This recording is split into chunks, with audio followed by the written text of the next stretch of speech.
আজকে আমার সামনে একটা সিলেবাস উত্থাপন করা হলো যে নতুন বাংলাদেশ আমরা করবো, এটা অনেক ভালো হবে, অনেক সম্ভাবনা আছে।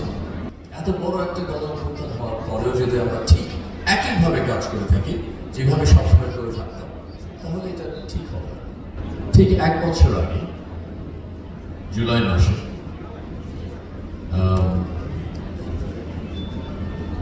আত্মত্যাগ, অনেক আত্মত্যাগের বিনিময়ে একটি নতুন বাংলাদেশ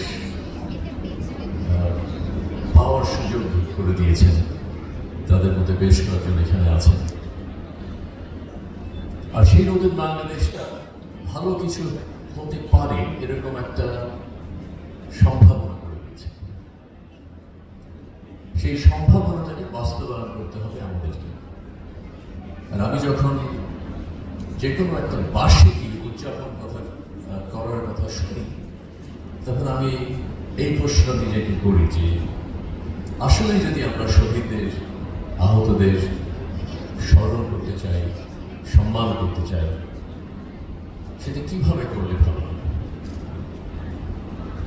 বক্তব্য দিয়ে একটা দুটো কথা বলে চলে গেলাম, নাকি এটা আমাদের কাজের পদ্ধতিতে, আমাদের আচরণে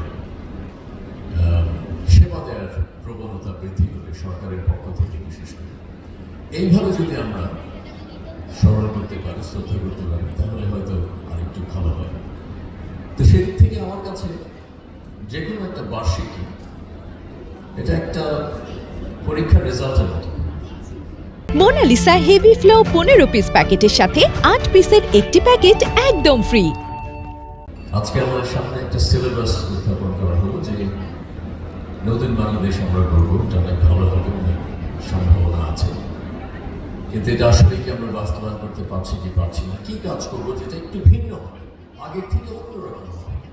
এত বড় একটা গণঅভ্যুত্থান হওয়ার পরেও যদি আমরা ঠিক একইভাবে কাজ করে থাকি যেভাবে সবসময় করে থাকতাম, তাহলে এটা ঠিক হবে। তো সেই সিলেবাসটা আছে এখন আমাদের কাছে। 1 বছর পরে আবার দেখা হবে ইনশাআল্লাহ। তখন পরীক্ষার রেজাল্ট আসার সময় হবে যে আসলে কি আমরা যে কাজটা করার জন্য প্রতিজ্ঞা করছি আজকে, সেটা কি করতে পারছি কি পারছি। খুব ভালো লাগলো আজকে এখানে এসে এই বিভিন্ন উপায়ে যে সবাই এটাকে উদযাপন করছে আজকে, এটা দেখে যে যার অবস্থান থেকে কিভাবে আমরা এটাকে জুলাইয়ের থিমটাকে এগিয়ে নিয়ে যাচ্ছি। অনেক অনুপ্রেরণা পেলাম, খুবই ক্রিয়েটিভ, কনস্ট্রাকটিভ ওয়েতে এই কাজটা হচ্ছে।